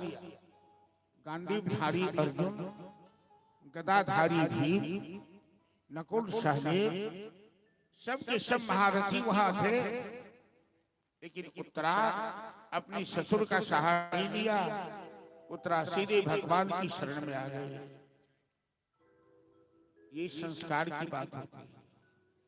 हम लोग जानते हैं कि भगवान के अलावा दुनिया में रक्षा करने वाला कोई नहीं है, फिर भी हम लोग क्या कभी भगवान का आश्रय लेते हैं? क्या जब आपदा आती है, विपदा आती है, हम लोग अपने टोले मोहल्ले बाल बच्चे को बुलाते हैं, उसके प्रति भरोसा रखते हैं, क्योंकि भगवान पर हमें विश्वास है ही नहीं। भगवान की सत्ता का हमें एहसास ही नहीं है कि भगवान के अलावा रक्षा करने वाला कोई नहीं। क्यों नहीं है? क्यों भगवान की सत्ता का एहसास नहीं है? भगवान की महिमा का ज्ञान नहीं है? क्योंकि हम सत्संग नहीं करते। हम सत्संग के द्वारा इस तथ्य को नहीं जानते। उत्तरा 88,000 ऋषियों ने प्रश्न किया, उत्तरा के अंदर ये संस्कार कहां से आया कि अपने ससुरों को छोड़कर केवल भगवान की शरण में चली गई? तो सूत जी कहते हैं कि उत्तरा दैनिक सत्संग करती थी अपनी सास के साथ, द्रौपदी के साथ। और द्रौपदी सत्संग में उत्तरा को हमेशा यह ज्ञान देती थी कि बेटी, जीवन में जब भी मुसीबत आए तो दुनिया का सहारा कभी मत लेना। हमसे अच्छी तरह इस बात को समझने वाला धरती पर कोई नहीं होगा। उत्तरी द्रौपदी अपने जीवन की घटना सुना रही है कि बेटी, जब दुशासन मेरी साड़ी पकड़े हुए था, मेरा चीर हरण कर रहा था, सभा में मेरे 5 पति भी बैठे थे, बाल ब्रह्मचारी भीष्म पितामह भी बैठे थे, द्रोणाचार्य भी बैठे थे, बड़े बड़े महारथी बैठे थे, कृपाचार्य बैठे थे, और मैंने चिल्ला चिल्लाकर सबसे अपनी लज्जा की गुहार मांगी, अपनी रक्षा की गुहार की, लेकिन किसी ने हमारी रक्षा नहीं की। तब मैंने हाथ उठाकर कन्हैया की शरण ली, हे कृष्ण द्वारिकावासी फांसी जादव नंदन। और कन्हैया ने वस्त्र का रूप धारण किया, वस्त्रावतार हुआ भगवान। दुशासन खींचते खींचते थक गया, पर मेरी सारी समाप्त नहीं हुई। इसलिए बेटी एकमात्र नान्यतदभयम्पस्य यत्र मृत्युः परस्पर, एकमात्र भगवान ही सहायक होते हैं आपातकाल में। और उत्तरा ने भगवान को पुकारी, हे प्रभु आपके अलावा मेरे बालक को कोई नहीं बचा सकता है। ब्रह्मास्त्र का प्रयोग कभी व्यर्थ नहीं जाता, और अश्वत्थामा ने ब्रह्मास्त्र चला दिया है मेरे गर्भ के बच्चा को मारने के लिए, लेकिन आप तो सर्वशक्तिमान है प्रभु। मैं दुनिया से हमें कोई आशा नहीं है, कोई सहारा नहीं है। दुनिया से मैं हारा तो आई तेरे द्वार, यहाँ से भी यदि हारा कहाँ जाऊंगा सरकार। दुनिया से मैं हारा तो आए तेरे द्वार, यहाँ से भी यदि हारा कहाँ जाऊंगा सरकार। दुनिया से मैं हारा तो आई तेरे द्वार, यहाँ से भी यदि हारा कहाँ जाऊंगी सरकार। दुनिया से मैं हारा तो आया तेरे द्वार, यहाँ से भी यदि हारा कहाँ जाऊंगे सरकार।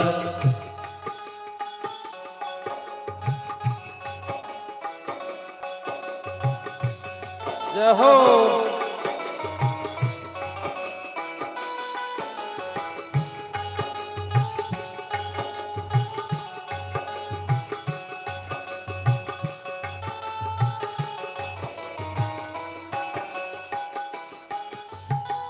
सुख में कभी न तेरी याद है आई, दुख में सवेरी याद सताई।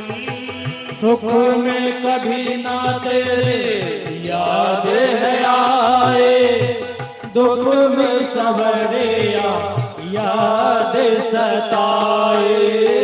कभी लोग सुख में भगवान को याद नहीं करता है, तान कमरिया पड़े रहो, तान चदरिया पड़े रहो। नहीं, सुख में कभी न तेरी याद है आई, दुख में सवेरी याद सताई।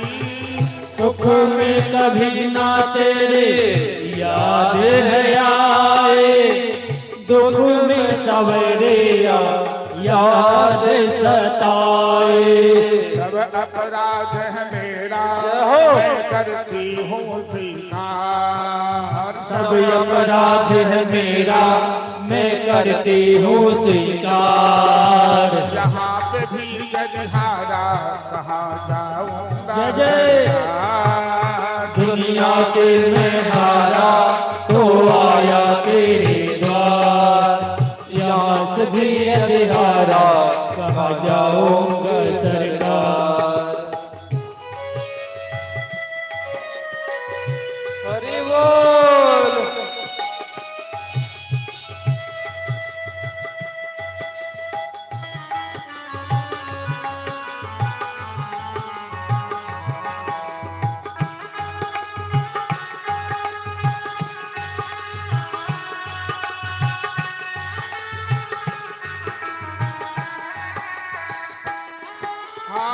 मेरा तो ख्याल है पहले से हारा, तुझसे ही पूछेगा संसार सारा।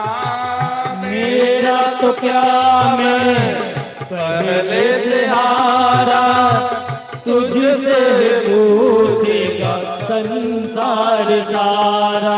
अरे डूब रही जो नैया देखे बनहार। डूब रहे क्यों नैया तेरे रहते के बनहार। यहाँ पे भी यजहारा कहाँ जाऊंगा जय जय। दुनिया से मैं हारा तो आया तेरे द्वार। यहाँ से भी यजहारा कहाँ जाऊंगा सरकार। दुनिया से मैं हारा तो आया तेरे द्वार। यहाँ से भी यजहारा कहाँ जाऊंगा सरकार। दुनिया से मैं हारा तो आया तेरे द्वार। यहाँ से भी यजहारा कहाँ जाऊंगा सरकार। यहाँ से भी यजहारा कहाँ जाऊंगा सरकार। यहाँ से भी यजहारा कहाँ जाऊंगा सरकार। श्री राधे श्याम। उत्तरा के गर्भ में प्रवेश करके उस बालक तो मर चुका था, उसे जीवन दान दिया। उसी बालक का नाम परीक्षित पड़ा, जो परीक्षित मुख्य श्रोता बनेंगे भागवत कथा। भगवान श्री कृष्ण महाभारत के बाद हस्तिनापुर में बहुत दिन रुके। सभी पांडवों ने प्रणाम किया, सबको आशीर्वाद दिया। परीक्षित का नामकरण संस्कार हुआ और कृष्ण द्वारिका के लिए प्रस्थान किया। कुंती और कृष्ण में कैसा संबंध है? कृष्ण के पिता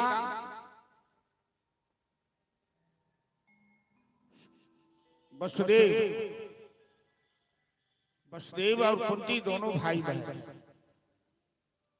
तो कुंती बुआ लगती है और कृष्ण कुंती के भतीजा लगते हैं। तो जब जब आते थे तो कुंती को प्रणाम करते थे, बुआ को प्रणाम करते थे। आज श्री कृष्ण रथ पर सवार होकर जा रहे हैं द्वारिका। सात्यकी और अर्जुन उनको पहुंचाने जा रहे हैं। तो कुंती नगर से बाहर एक सड़क के किनारे, चौराहे के किनारे हाथ जोड़कर खड़ी है और भगवान के रथ को आते हुए देखा तो प्रार्थना करने लगी कि नमः पंकजनाभाय नमः पंकजमालिने नमः पंकजनेत्राय नमस्ते पंकजांघ्रये। कुंती कहती हैं कि हे कमल नयन, हे मधुसूदन, मैं आपकी शरण में आई हूं। प्रभु मेरा उद्धार करो, मुझे अपना लो। श्री कृष्ण रथ से नीचे उतरे, कहने लगे बुआ आज तुम हमको क्यों प्रणाम कर रही हो? सब दिन तो मैं प्रणाम करता था, तुम आशीर्वाद देती थी। कुंती कहती है कन्हैया आज से पहले तो तुम मेरे भतीजा लगते थे, मैं तुम्हारी बुआ लगती थी। मैं जानती हूं कि तुम कौन हो। तुम समस्त चराचर के स्वामी हो, तुम परमपिता परमेश्वर हो। तुम धरती का भार हरण करने आए थे। पापियों के भार से ये धरती दब गई थी और तुमने अवतार लिया यदुवंश में भार हरण के लिए, और तेरा काम हो गया। तुमने सारे पापियों को मार दिया, मरवा दिया। अब तुम वैकुंठ जाने वाले हो, तो अब अंतिम दर्शन तुम्हारे हो रहे हैं। तुमने सबको वरदान दिया है, कुछ न कुछ आशीर्वाद दिया है, तो क्या अपनी इस बुआ को आशीर्वाद नहीं दोगे? मैं भी तुमसे कुछ मांगना चाहती हूँ। कृष्ण कहते हैं बुआ जो मांगना है मांगिए, क्या चाहिए आपको? कुंती ने ऐसा वरदान मांगा कि धरती पर कोई ऐसा वरदान मांगा ही नहीं होगा। विपदः सन्तु नः साधु तत्र तत्र जगद गुरु भवतो दर्शनम यत सात पुनर्भव दर्शनम। कन्हैया यदि वरदान देना चाहते हो तो मेरे जीवन में विपत्ति ही विपत्ति बनी रहे, यही वरदान। बताइए कोई भगवान से दुख मांगता है क्या? कुंती मांग रही है।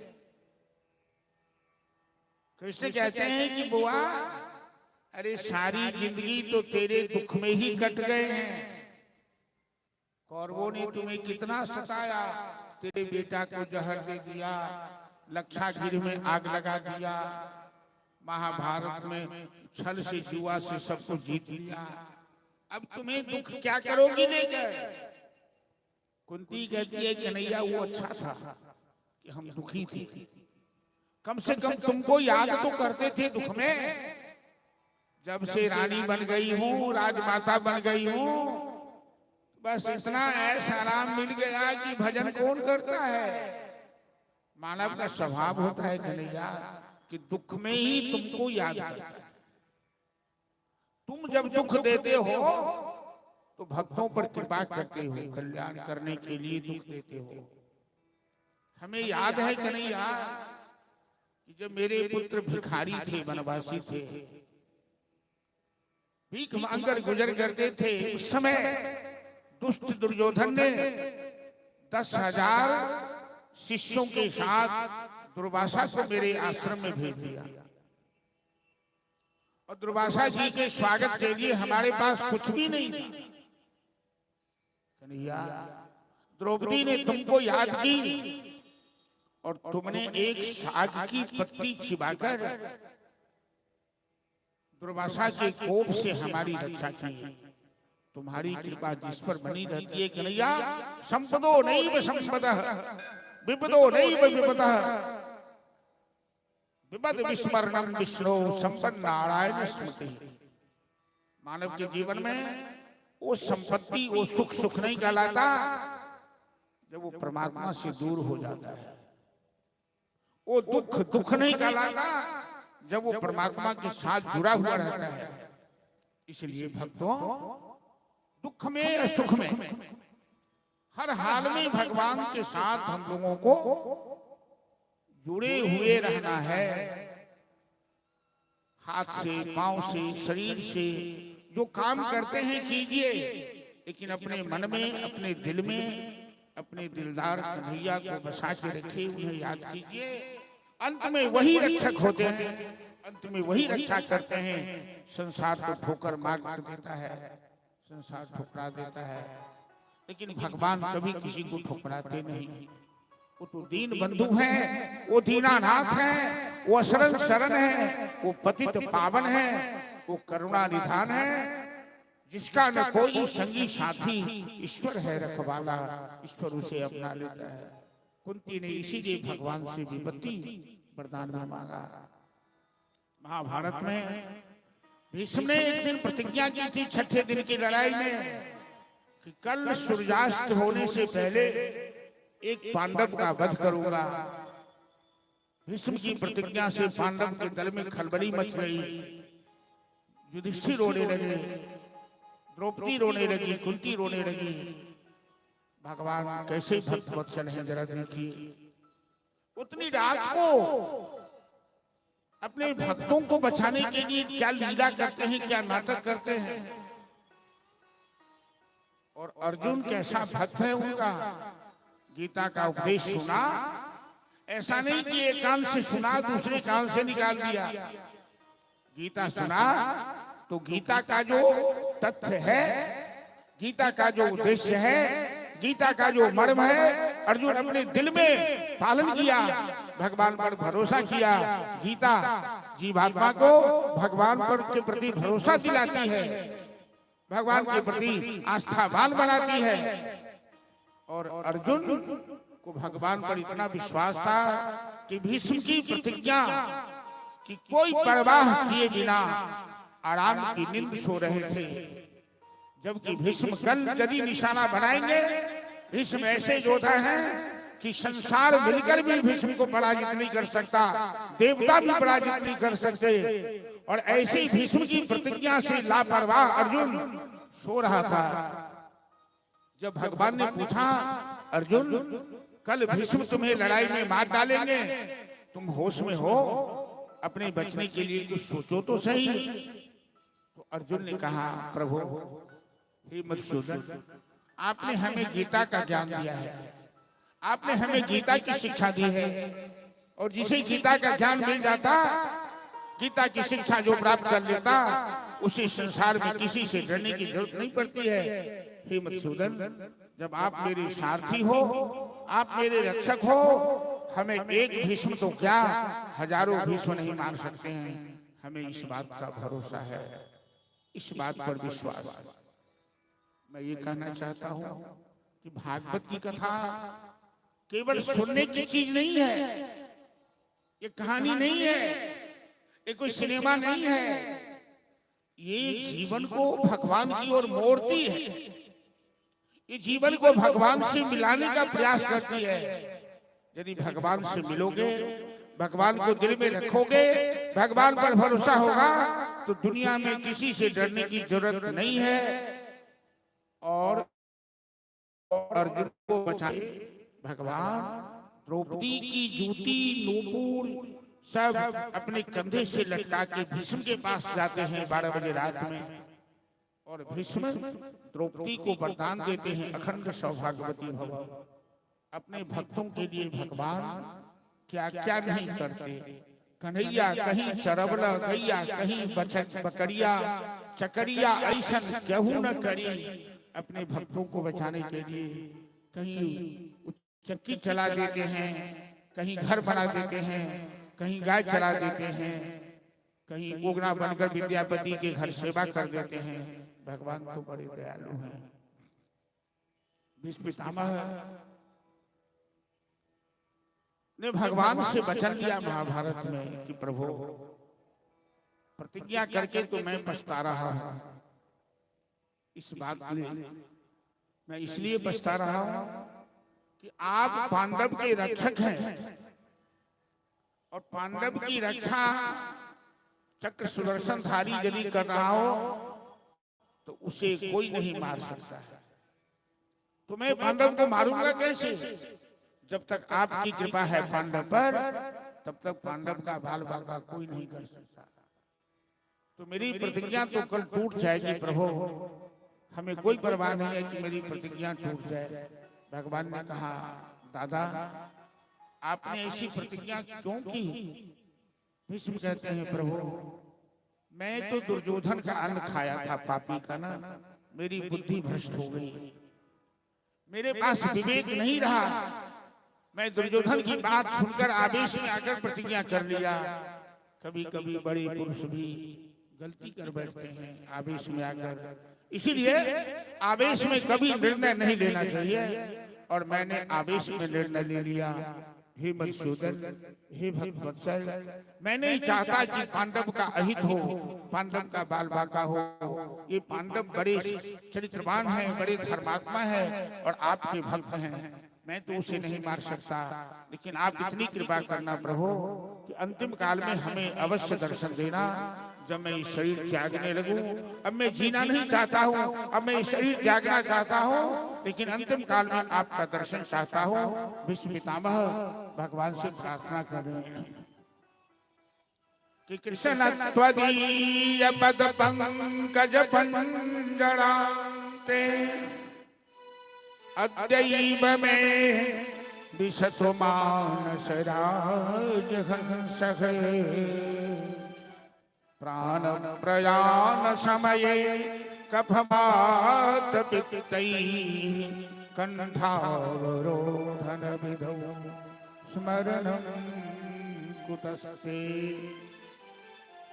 आई की कथा में हम सब अंतिम चरण में छी।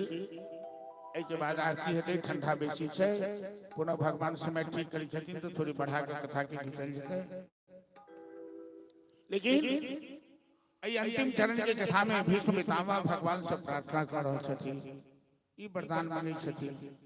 एकटा नियम छै शास्त्र में कि पापी सब पापी आदमी कि जो मौरा काल में जबान से भगवान के नाम उच्चारण भोगेन, हरे राम हरे कृष्ण सीताराम कोनो नाम उच्चारण भोगेन, अंते नारायण स्मृति, अंत में यदि नारायण की स्मृति भोगे ओकरा नरक वास नहीं हुई छे, ओकरा पास जमदूत नहीं अभी छे। लेकिन मौरा काल में प्रत्येक इंसान के सन्निपात के बीमारी हो जाए छे। सन्निपात केकरा कहबे कि कफ पित्त वायु ई तीनों मिलकर गला के घेर ले छे, कफ जमा भ जाय छे आ चाहियो के नहीं बाई सके छे। तो भीष्म पितामह भगवान से यह प्रार्थना कर छथिन कि प्राण प्रयाण समये कफवात पित्तई, हे मनुष्य प्राण प्रयाण के समय, प्राण निकलते समय कफवात पित्त मिलकर के गला अवरुद्ध हो जाता है, आपका नाम उच्चारण नहीं कर सकते। और यदि आपका नाम उच्चारण न हो तो जमदूत आता है, पकड़ के ले जाता है, घसीट के बैतरनी ले जाता है, नरक में ले जाता है। मैं नरक नहीं जाना चाहता हूँ प्रभु, ये तभी संभव है जब आप कृपा करोगे और अंतिम काल में, अंतिम सांस में, जीवन के अंतिम क्षण में आपका नाम उच्चारण हो जाए। भीष्म भगवान से प्रार्थना कर रहे हैं, भजन के माध्यम से हम लोग भी भगवान से यही प्रार्थना करें कि अंतिम काल में तुम कृपा जरूर बना के रखना। इतना तो करना स्वामी जब प्राण तन से निकले, गोविंद नाम लेकर ये प्राण तन से निकले। इतना तो करना स्वामी जब प्राण तन से निकले, गोविंद नाम लेकर यह प्राण तन से निकले।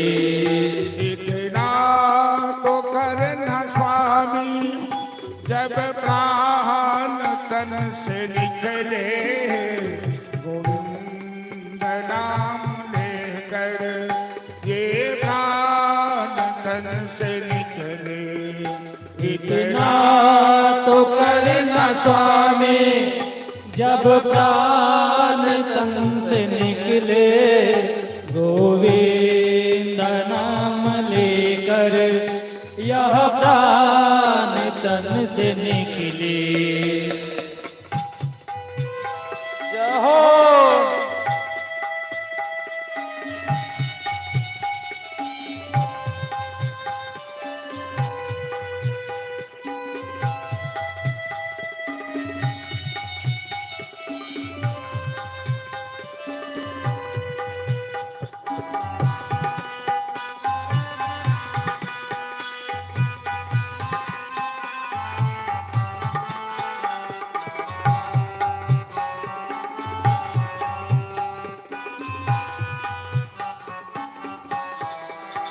श्री गंगा जी का तट हो, यमुना का वंशीवट हो।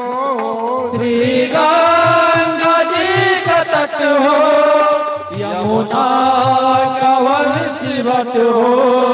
मेरा श्याम निकट हो जब प्राण तन से निकले, गोविंद नाम लेकर ये प्राण तन से निकले। इतना तो करना स्वामी जब प्राण तन से निकले, गोविंद नाम लेकर यह प्राण तन से निकले। पीताम्बरी कसी हो, मन में बसी हो।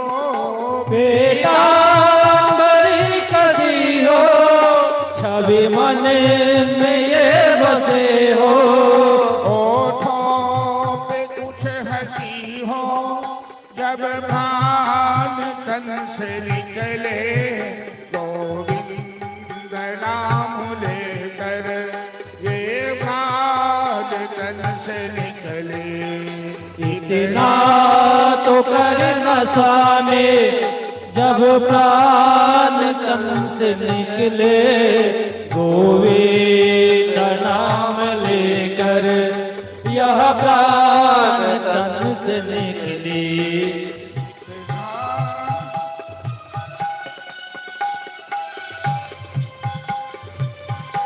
जय हो।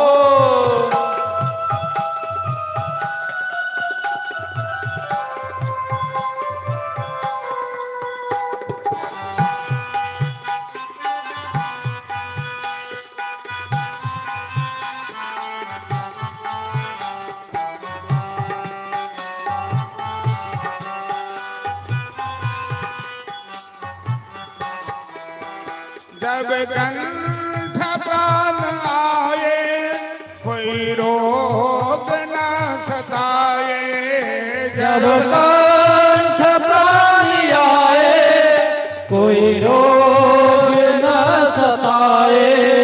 जब दर्शन दिखाए जब कंठ प्राण निकले, गोविंद नाम लेकर ये प्राण तन से जाए।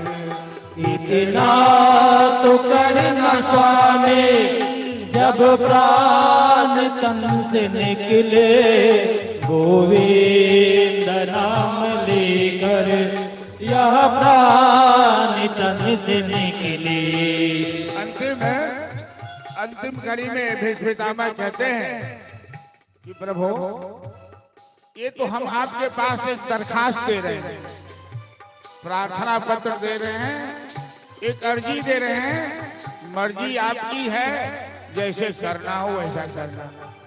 एक भक्त की है अर्जी, खुद भक्त की है गर्जी। एक भक्त की है अर्जी, खुद गर्ज की है मर्जी। तुम्हारी मर्जी जब प्राण तन से निकले, गोविंद नाम लेकर ताली बजाते हुए तन से निकले। इतना तो कर न स्वामी जब प्राण तन से निकले, गोविंद नाम लेकर यह प्राण तन से निकले। इतना तो कर न स्वामी जब प्राण तन से निकले, गोविंद नाम लेकर ये प्राण तन से निकले। इतना तो कर न स्वामी जब प्राण तन से निकले, गोविंद नाम लेकर यह प्राण तन से निकले। गोविंद नाम हरि बोल। ये प्राण तन से निकले, गोविंद नाम लेकर यह प्राण तन से निकली। श्री राधे श्याम। आई के अंतिम कथा सो हम सब भगवान से प्रार्थना करी, अंतिम में अहाँ के कृपा बनल रहे, अहाँ के नाम उच्चारण बनल रहे। और मौसम एक दो दिन में ठीक हो जाएगा, लेकिन जब तक गड़बड़ है 2:30 बजे से 6 साढ़े 6 बजे कथा को संपन्न करेंगे। आप सब श्रद्धालु से आग्रह, मैं भाई सब से आग्रह कि सवेरे